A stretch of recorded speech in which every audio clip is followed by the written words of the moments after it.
কারোর সঙ্গে কোনো বিরোধ থাকতে পারে, কিন্তু তোমার ঘরে এলে তাকে আতিথেয়তা করতে ত্রুটি করো না। তা বলে দেখ কেটা যে অধীর চৌধুরীর জন্য আমরা জায়গা দিচ্ছি রাহুল গান্ধীকে, সেটা বললেও হয়, আমি সরে আসবো। ও কেউ যদি পশ্চিমবঙ্গে যদি চুরি হয়, আমি কি বলবো পশ্চিমবঙ্গে চুরি হচ্ছে না?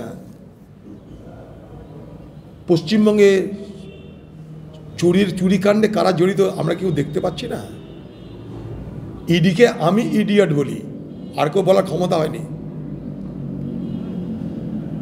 আনিস খানের মৃত্যুর জন্য কোনো দোষী খুঁজে পাওয়া গেল না, যাবো কোথায় আমরা? কোর্টে।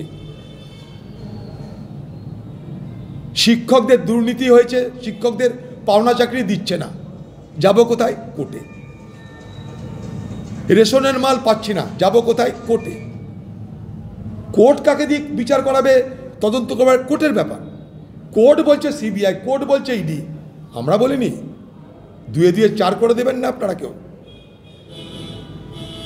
এটা একটা আরেক ধরনের চালাকি চলছে।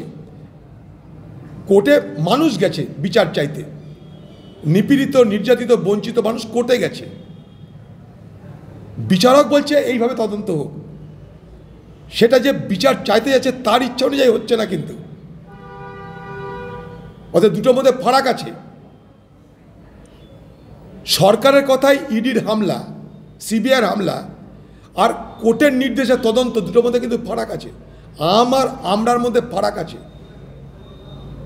কমলা আর কলার মধ্যে ফারাক আছে, আতা আর ব্যাঙের ছাতার মধ্যে ফারাক আছে। এই দুটোকে জুড়িয়ে দিয়ে চোর যেন সাধু হওয়ার চেষ্টা না করে। এই বাংলায় কারা চোর, কারা শয়তান, কারা সাধু আর কারা শয়তান, তার ব্যাখ্যা অনেকবার দিয়েছি আমরা। তা বলে দেখ কেটা যে অধীর চৌধুরীর জন্য আমরা জায়গা দিচ্ছি রাহুল গান্ধীকে, সেটা বললেও হয়, আমি সরে আসবো। রাহুল গান্ধীর পদযাত্রা মসৃণ করার জন্য সরে আসবো। তাহলে বলে দেওয়া হোক যে রাহুল গান্ধীর পদযাত্রা অধীর চৌধুরীর জন্য আমরা শান্তিতে করতে দেব না, তাহলে হয়ে গেল।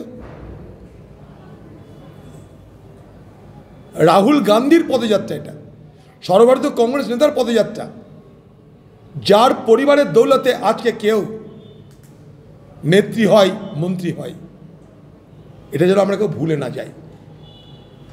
রাহুল গান্ধীর সঙ্গে এটা করা বাংলার পক্ষ থেকে আমি প্রতিবাদ না, আমি দুঃখ পাচ্ছি, এটুকু বলতে পারি। এগুলো আমাদের সঙ্গে করবেন, আমরা কোনো কিছু মনে করে, কারণ এগুলো তো আমরা অভ্যস্ত হয়ে গেছি। রাহুল গান্ধীর সঙ্গে এটা করার মধ্য দিয়ে আমরা নিজেদের সংকীর্ণতা, নীচতা এবং বাংলার সংস্কৃতিকে অপমান করলাম, বাংলার ভাবনাকে অপমান করলাম।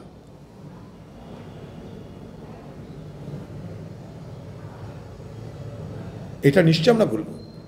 এখন রাহুল গান্ধী আসবে, আবার বলবো রাহুল গান্ধীর পদযাত্রায় যেন কোনো প্রতিবন্ধকতা সৃষ্টি করা না হয়, এটা আমাদের দাবি। লোকে বিচার করবে, মানুষ বিচার করবে। আমরা তো মুখ্যমন্ত্রীকে বলতে পারি না যে রাহুল গান্ধী পদযাত্রা করার পর আপনি যেতে পারেন না, এ কথা কখনো বলতে পারি না, তার অধিকার আছে। আমরা কথা বলতে পারি না যে রাহুল গান্ধী আসবার আগে আপনি কোনো মিটিং করতে পারেন না, এ কথা কী করে বলবো আমরা? এ কথা বলার আমাদের ধৃষ্টতা নেই, এটা মুখ্যমন্ত্রীর অধিকারের মধ্যে পড়ে, তা কেন বলতে যাব আমরা? আমাদের বক্তব্য রাহুল গান্ধীর পদযাত্রায় যেন প্রতিবন্ধকতা সৃষ্টি করা না হয়, ব্যাস। আমি এই জোটের প্রক্রিয়ার মধ্যে আমি তো প্রথম দিনই বলেছি যে আমি লড়বো, বিজেপিকে হারিয়ে, তৃণমূলকে হারিয়ে জিতেছি। আগামী দিনে কংগ্রেস আমাকে যখন লড়তে বলবে আমি এইভাবেই লড়বো, এটার সঙ্গে আমার কোনো সম্পর্ক নাই।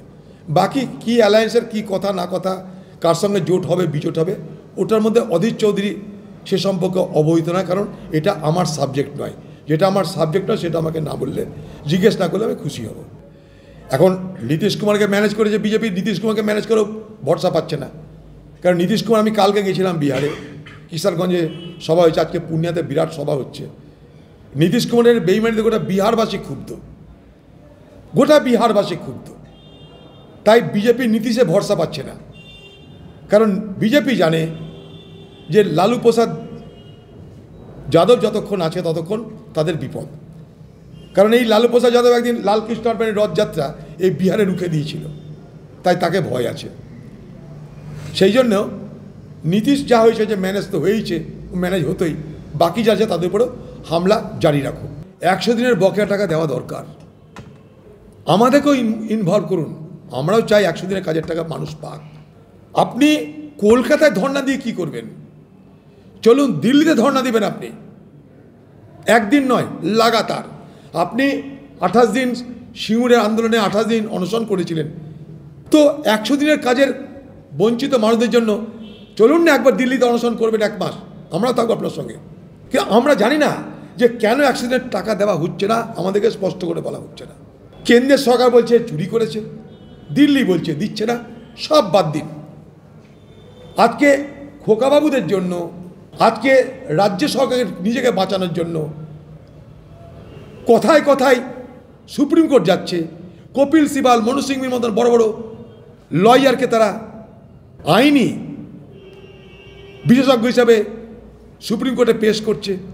তো 100 দিনের কাজের অধিকার, এটা তো আইনি অধিকার।